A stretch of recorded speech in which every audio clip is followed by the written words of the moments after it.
Islam Nusantara kembali dihebohkan. Ia dianggap sebagai sebuah istilah yang bermasalah.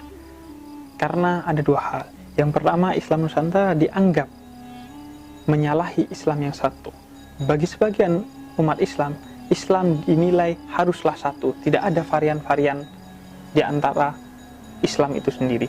Kemudian yang kedua, Islam Nusantara dianggap memicu perpecahan di tengah umat Islam. Sebagian umat Islam keberatan dengan istilah Islam Nusantara itu karena mereka menganggap ini adalah paham yang salah lantaran mereka salah paham terhadap Islam Nusantara itu sendiri. Oleh karena itu, saya akan memberikan contoh yang insya Allah akan memudahkan kepada sebagian kita untuk memahami tentang apa itu Islam Nusantara.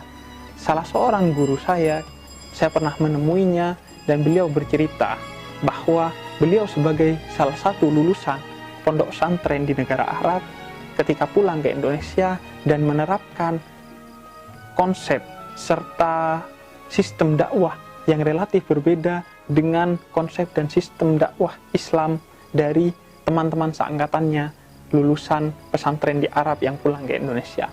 Beliau kemudian dikucilkan karena dianggap membawa konsep Islam yang berbeda.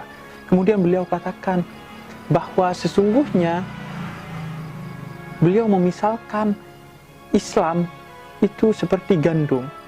Kiainya yang di Arab kemudian memberikan gandum kepada semua lulusannya yang akan pulang ke Indonesia untuk kemudian diberikan kepada orang Indonesia. Ketika sampai di Indonesia, murid-murid yang lain kemudian membagikan gandum itu tanpa perlu mengetahui apakah gandum itu akan disukai dan dikonsumsi oleh masyarakat Indonesia. Sedangkan kiai saya ini, kemudian dia bercerita, dia terlebih dulu menyimpan gandum itu dan kemudian melihat bahwa realitas masyarakat di sekitarnya tidak mengkonsumsi gandum, melainkan mengkonsumsi nasi. Oleh karena itu, kemudian beliau berpikir ulang untuk membagikannya sebagai sebuah gandum. Akhirnya setelah beliau berkeliling bahwa beliau mengetahui orang-orang di sekitarnya itu mengkonsumsi roti, sehingga gandum yang diberikan oleh kiainya dari Arab, beliau sebarkan kepada masyarakat sekitarnya ketika sudah diolah menjadi roti terlebih dahulu. Inilah yang kemudian dipermasalahkan oleh kawan-kawan seangkatannya. Padahal beliau jelaskan gandum yang dibagikan dalam bentuk roti oleh beliau sebenarnya hanya agar masyarakat di sekitarnya lebih menerima gandum itu dan mau mengkonsumsinya. Sebab jika dibagikan sebagai sebuah gandum, relatif akan ditolak oleh masyarakat sekitarnya karena mereka tidak terbiasa mengkonsumsi gandum. Olahan gandum itu bisa bermacam-macam, bisa roti, bisa bubur gandum, dan lain sebagainya. Dan ketika gandum itu diolah menjadi roti, sama sekali bukan berarti kemudian gandum itu tidak lagi gandum, atau bukan berarti menghilangkan nilai kegandumannya. Oleh karena itu, kritik terhadap Islam Nusantara bahwa Islam Nusantara menyalahi Islam yang satu sebenarnya tidak tepat. Sebab sebagaimana sebuah gandum ketika diolah menjadi bubur gandum ataupun roti, ia bukan berarti kemudian kehilangan kegandumannya. Ia tetaplah gandum, hanya variannya saja diubah agar sesuai dengan konteks masyarakat sekitarnya. Begitu juga Islam Nusantara. Ketika Wali Songo masuk ke Indonesia, melihat realitas budaya masyarakat Indonesia yang sangat berbeda dengan masyarakat Arab, maka Islam itu kemudian diolah dan didakwahkan sesuai dengan nilai-nilai kebudayaan di Nusantara pada saat itu. Sehingga Islam yang ada di Indonesia berbeda kemudian dengan Islam yang ada di Arab. Namun perbedaan keduanya sama sekali tidak menyalahi Islam yang satu dari Rasulullah SAW itu sendiri. Kemudian masalah yang kedua adalah Islam Nusantara dianggap akan menjadi biang perpecahan di tengah perbedaan Islam Nusantara dengan Islam-Islam lainnya, misalnya dengan Islam di Arab. Sebenarnya keberatan ini juga tidak berdasar. Sebab ketika kemudian orang-orang yang suka kepada roti dan suka kepada bubur gandum, mereka kemudian tidak boleh berpecah belah di tengah perbedaan itu. Jangan ada orang-orang yang memakan bubur gandum menuduh bahwa orang yang memakan roti itu sebenarnya tidak memakan gandum hanya karena berbeda olahannya. Begitu juga Islam. Seharusnya Islam Nusantara dengan orang-orang yang memiliki karakteristik Islam yang berbeda, mereka tidak seharusnya saling berpecah belah di tengah perbedaan.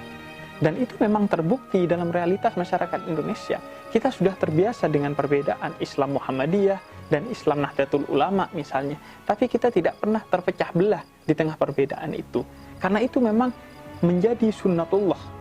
Allah kemudian mengajarkan dalam Al-Quran bahwa baik perbedaan maupun persatuan adalah dua hal yang menjadi sunnatullah dan ajaran dari Islam itu sendiri. Dalam Al-Quran bahwa Allah menciptakan kita berbeda-beda, bangsa, suku, dan lain sebagainya. Allah katakan perbedaan itu adalah sunnatullah. Oleh karena itu kalian tapi harus saling mengenal sehingga kalian bisa saling bersatu di tengah perbedaan itu sendiri.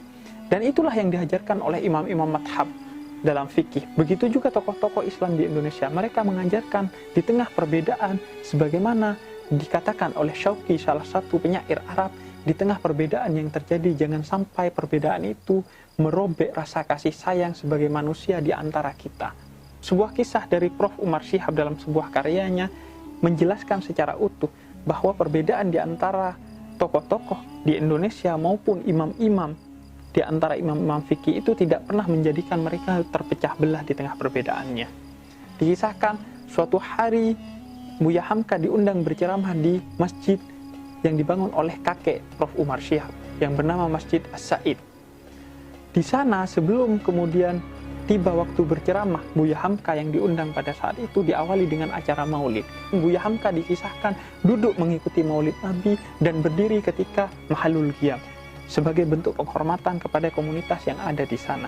Dan ketika beliau berceramah, beliau kemudian bercerita tentang kisah yang juga dikisahkan oleh Kiai Haji Hasyim Asy'ari dalam sebuah karyanya, bahwa Imam Syafi'i di tengah perbedaan yang bahkan sengit dengan Imam Abu Hanifah, Imam Syafi'i menolak konsep istihsan yang dikembangkan oleh Imam Abu Hanifah. Namun di tengah perbedaan itu, mereka tetap ada dalam penghormatan dan suasana yang hangat di antara mereka dalam satu kesatuan. Oleh karena itu Imam Syafi'i pernah berziarah kepada Imam Abu Hanifah dan menghatamkan Quran beberapa kali yang beliau hadiahkan kepada Imam Abu Hanifah. Maka perbedaan antara Islam Nusantara, Islam berkemajuan, Islam Nahdlatul Ulama, Islam Muhammadiyah itu hanyalah varian tafsirnya. Perbedaan itu tidak berarti kemudian menyalahi Islam yang satu dan juga tidak seharusnya menjadi biang perpecahan. Karena di atas perbedaan itu kita diajarkan oleh Rasul untuk saling bersaudara, ukhuwah Islamiyah, yang dikatakan diibaratkan kita sebagai satu tubuh. Di tengah perbedaan mata dan kaki, namun ketika kaki tergelincir dan luka, maka mata juga akan menangis. Itulah rasa kasih di tengah perbedaan. Dan begitulah Rasul mengajarkan kita agar tetap berkasih sayang di tengah perbedaan di antara kita sebagai umat Islam.